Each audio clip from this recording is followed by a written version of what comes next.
Genesis for the past couple of months at the men's breakfast. And I thought, you know what would be really good is to get somebody to come and talk about that. And I had read a couple of books by a professor of Old Testament theology, and we happen to have him here, Dr. John Walton. And he's contributed to several commentaries, authoritative commentaries that are quite widely used. He's written multiple books, and we're privileged to have him here. Doctor, he's going to come and share the gospel with us, really. So let's give him a little welcome.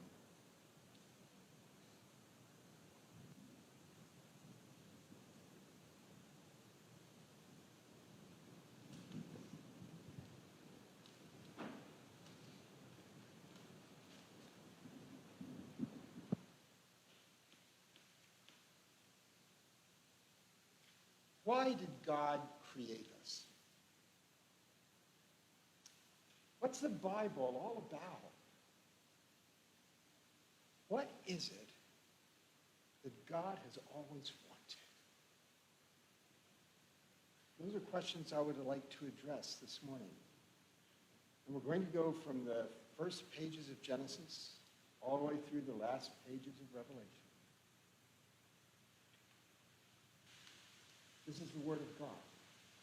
It is truth. It is life. It is hope. Let's dig into it together.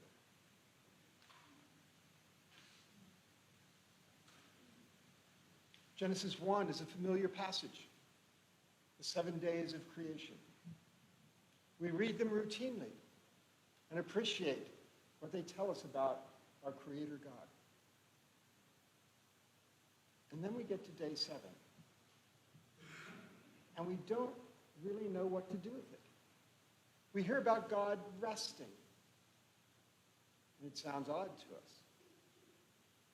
God wouldn't need a nap or relaxation or leisure time. He doesn't get tired or exhausted from his work. What's going on here? There's information that's both in the Bible and in the rest of the ancient world that Israel lived in. There's information that helps us understand that a bit differently. Because we find out that when God rests, he doesn't rest in a bed, or a recliner, or a futon, or a hammock. When God rests, he rests in a temple, on a throne. That's a lot different. We can actually read about this in the Bible. I would point your attention to Psalm 132, verse 14. This, the temple, is my resting place. Temple, resting place. Forever and ever. Here I will sit enthroned, for I have desired it. And in that we find the initial answers to the questions I've posed. God comes into our world. He created it to dwell in it with us, with the people he created. Why did he create us? I'm suggesting for relationship with him. To dwell among us. Relationship and presence. Two key themes throughout Scripture. That's what the Bible's all about. Relationship and presence. And that apparently is what God has always wanted.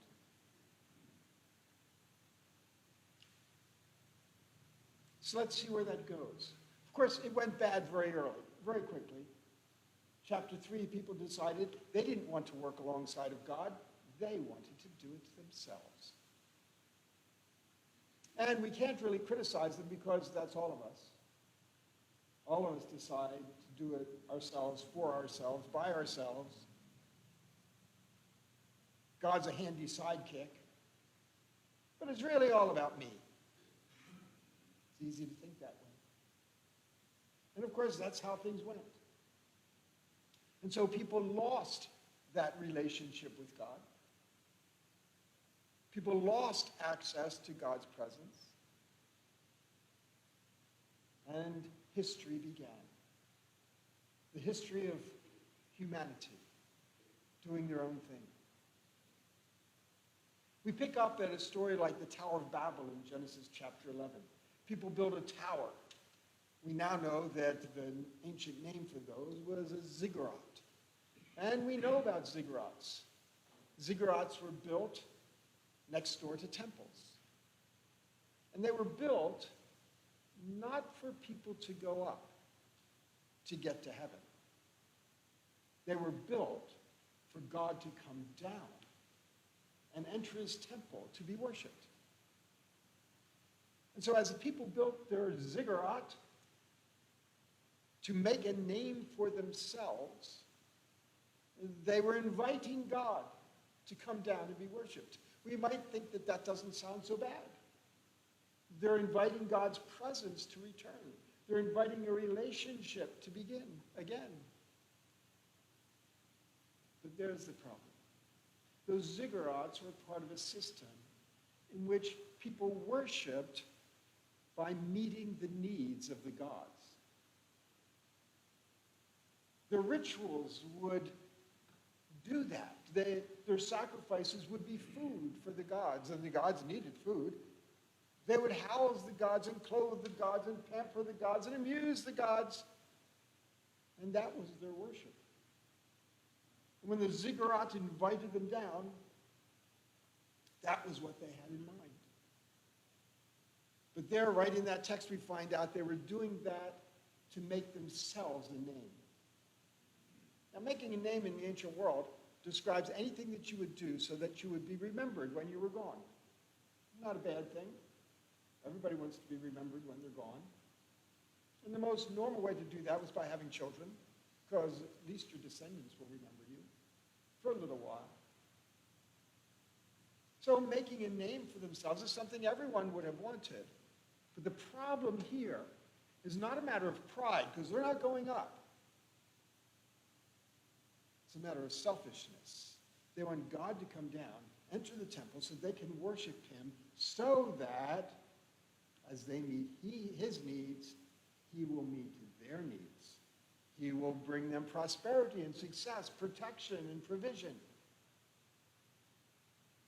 And they will make a name for themselves by having a God in their pocket. That's not the kind of relationship God desires. That is a transactional relationship. I do for you, you do for me. Built on reciprocity, built on codependence, built on mutual need. That is not our God. But that's what they were attempting. They wanted relationship and presence on their own terms, for their own benefit. And God rejects their initiative. That's not how it's supposed to work. Again, maybe we shouldn't be too quick to blame them, because so often, even in the church, our faith is a bit transactional. We think that we're doing for God and that God therefore owes us. It's something we have to be careful about. So this was a failed initiative at relationship and presence. Fortunately, we don't have to wait very long, turn the page over to Genesis chapter 12, to learn that God had a counter-initiative. God's counter-initiative is what we call the covenant. He made a covenant with Abraham that established relationship. A covenant is a formal relationship. So God establishes relationship on his terms. Through you, he tells Abraham, all the nations of the earth will be blessed. God has a plan. God has a purpose. And God initiates that plan in Abraham. And that plan begins with relationship, the covenant, but it drives toward presence. The covenant is what leads to the land, which leads to the building of the tabernacle, where God would come and dwell among them. The covenant is summarized when we read in Leviticus chapter 26, verses 11 and 12, as God talks about the covenant, I will put my dwelling place among you, and I will not abhor you. I will walk among you and be your God, and you will be my people. Do you see it? Presence, relationship. That's why God created us. And so time goes on. They've got the covenant. They've got to the tabernacle. And we eventually transition from the tabernacle to the temple. David wanted to build it. That didn't work out. Solomon, his son, built the temple. And in Solomon's dedicatory prayer, here's the temple, which was going to be the place of God's presence. And so we find Solomon's prayer. Praise be to the Lord who has given rest to his people. Notice rest, not naps. Stability, security in relationship with God. Not one word has failed of all the good promises he gave us. And may the Lord our God be with us, as he was with our ancestors. May he never leave us or forsake us.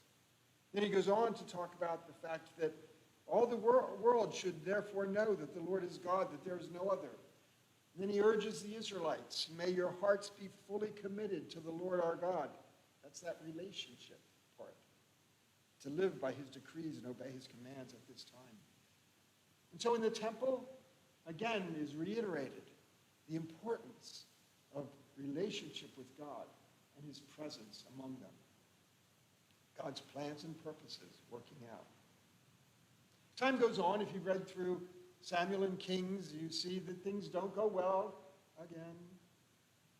And the people are not faithful to the covenant, and they're not worshiping rightly. And by the time we get to Ezekiel, at the end of the kingdom period, Ezekiel sees a vision. He's a captive in Babylon, an exile. He sees a vision of God's presence leaving the temple in Jerusalem as it is ready to be destroyed by the Babylonians. God's presence lost again. Relationship lost because of Israelite unfaithfulness. But even as Ezekiel's book continues, he looks toward a time beyond that, to a time when things will be restored. And we have a verse in Ezekiel 34:30 projecting to that time. Then they will know that I, the Lord their God, am with them, and that they, the Israelites, are my people. Now, this idea of God with us hadn't begun with Ezekiel. There is a fellow named Isaiah. You might have heard of him. And Isaiah speaks of a child to come. And his name is? You know Hebrew. Yes, Emmanuel, which means God with us. Do you see it? Do you see this theme carried through? And so they're awaiting this time of restoration when God would be with them again. We need to move quickly. We'll turn over the pages to the New Testament. In the opening pages of John, chapter 1, verse 14, verse you know well. And the Word became flesh and made his dwelling among us. And we have seen his glory, the glory of the one and only Son who came from the Father, full of grace and truth. You know, folks, Jesus didn't just come to die. Jesus came to live among us. The incarnation is just as important as the crucifixion and the resurrection. God among us. They'll call his name Emmanuel. God with us in a whole new way. As we fast forward through Jesus' ministry, let's pick him up in the upper room. Remember the conversation that he had with the disciples in John 14?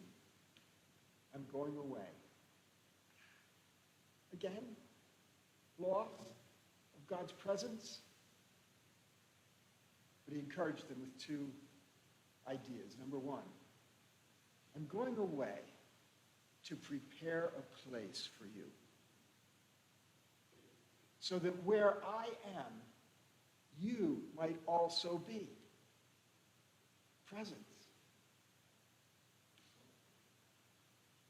And then he says, number two, and I'm not leaving you alone. I'm going to send a comforter. They probably had no idea what that was. That's all right. You'll find out soon. So that I will still be with you in the Spirit. And his last words before he goes back to heaven, we know the part about the Great Commission. But remember the words that come after that making disciples part.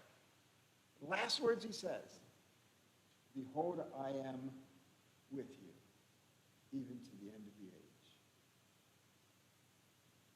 Is there any doubt how important this concept is? Well, mere weeks later, the disciples were in the upper room. And we know what happened there at Pentecost. The Spirit of God descended upon them and indwelt them. Another quantum leap. Not God living among us in a temple, not God walking among us incarnate, but now God indwelling us.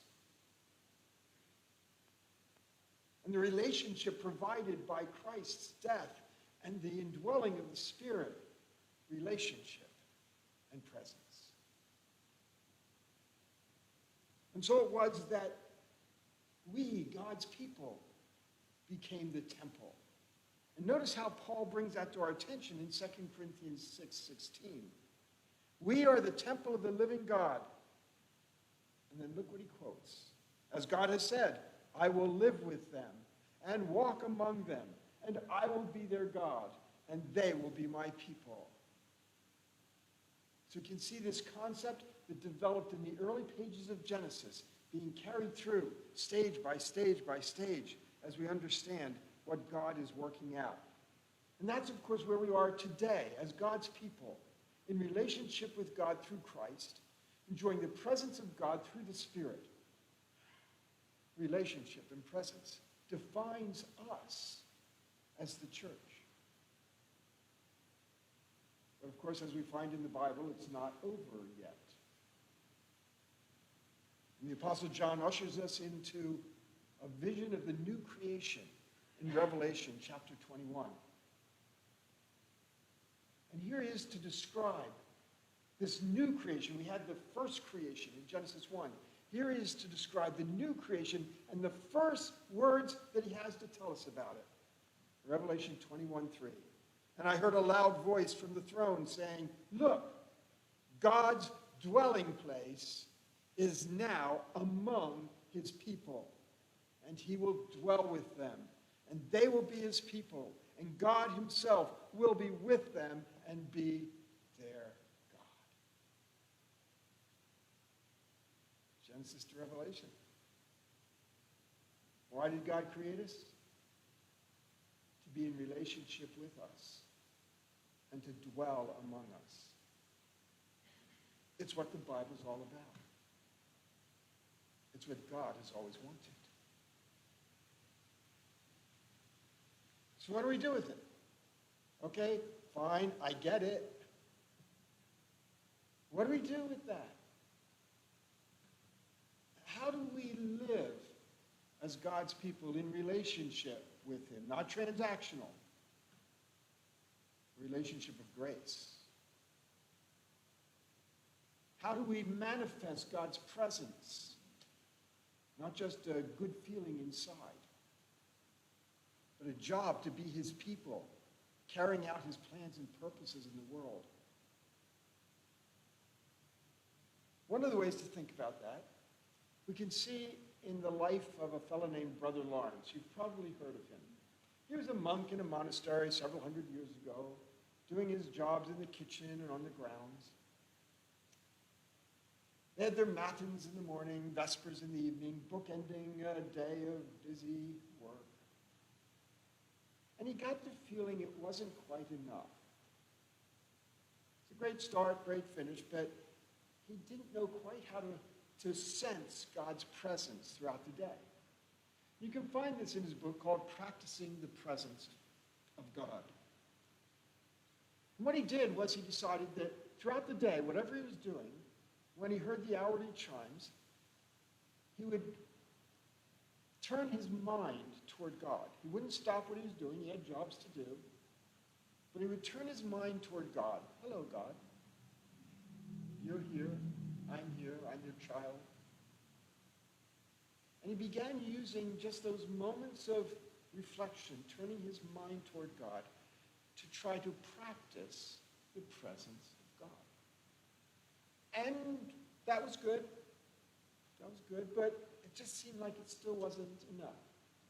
And so he began to do it every half hour. Not enough. Every 15 minutes. Every 10 minutes. Every 5 minutes. Turning his thoughts to God. No long prayers. No singing of hymns. Just reflecting. Clearing space in his mind and his heart to recognize that he was in relationship with God, and God was present with him. We often invite God into our presence when we come and worship. Guess what? If you're here, he's already here.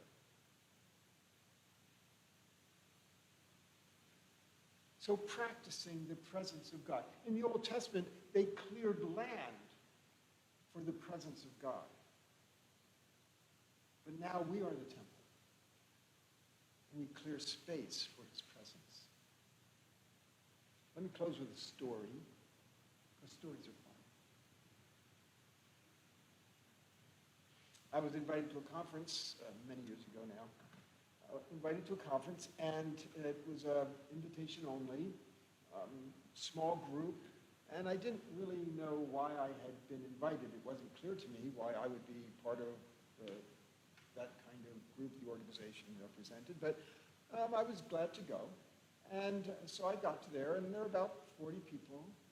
We had an opening reception, people milling around, and I started noticing name tags. My eyes were opening wide. Wow, that person's here. Oh, and she's here, and he's here too. I started saying, how did I get on the invitation list for this? This is, above my pay grade. And then I noticed, and he's here. Oh, I've read so much of what he's written, so impressed by him. I should introduce I'm an introvert, folks, and the thought of walking across that room and introducing myself, and it just falls apart in my mind. Hi, I'm John. I read some of your stuff. I like it. Bye. I don't know quite how to make that work. And so even as I'm wanting to go and introduce myself, I'm back against the wall, just being my introvert self. Well, after the reception, they put us in small groups for a discussion, and circle of chairs, 12 people, and he was right across from me. I don't remember what we talked about in the circle, because I was watching and still thinking, okay, when this is over, I'm just going to go up, walk across, nonchalantly, shake his hand. Hi, I'm John. Who are you? It ended, and next thing I know, he's bounding across the room toward me. I mean, no other way to describe it. He's bounding across. He grabs my hand, starts wringing it and saying, I'm so glad to see you here. I've been wanting to meet you. I'm glad you're here. I hope we can spend some time together. I'd love to spend some time with you and talk. And somewhere in my mind, a response came, well, I'm pretty busy, why don't you have your people get in touch with my people? And no, not at all. I don't even have people. But no, instead I'm thinking, if he ever lets go of my hand, I'm never going to wash it again.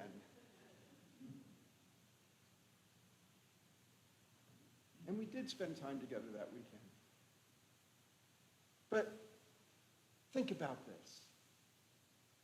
Maybe you've had similar experiences. I was starstruck. You ever meet someone who you really respected, kind of a hero, meet them in person? Starstruck. How easily that happens to us. Why isn't it that I'm not more often sunstruck? God's Son. You know, with the incarnation, the creator God of the universe came bounding across the cosmos, not just to shake our hands, but to embrace us as his children. And to say, I want to be with you always. I want to spend time with you. I want to talk with you. And too often our response is something like what I mentioned. Oh, well, I'm kind of busy. You know, maybe have your people get in touch with my people. We'll see if we can work out a couple minutes somewhere. Wow. Really? Yeah. We are not often sunstruck, impressed. The God of the universe wants to be with us. It's an Emmanuel theology, and we should never lose sight of it. It's why God created us. It's what the Bible is all about. And it's what God has always wanted.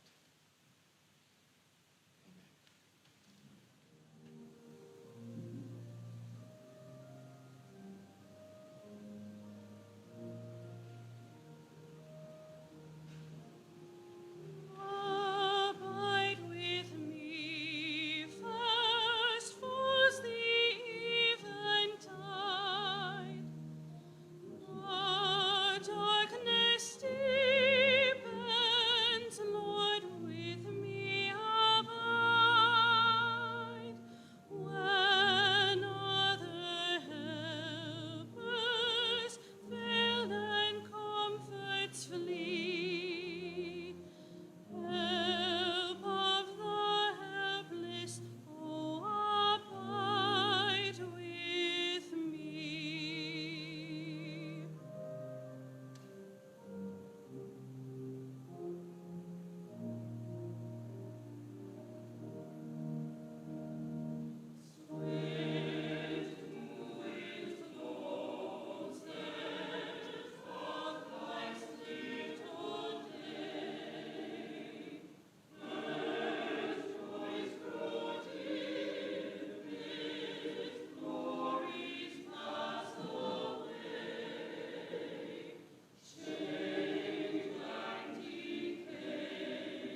royal diadem and crown him Lord of all. Bring forth the royal diadem and crown him Lord of all.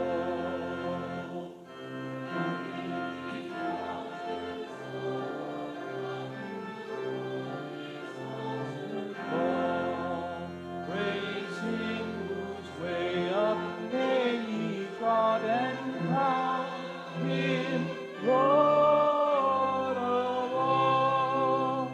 Praise him whose way of pain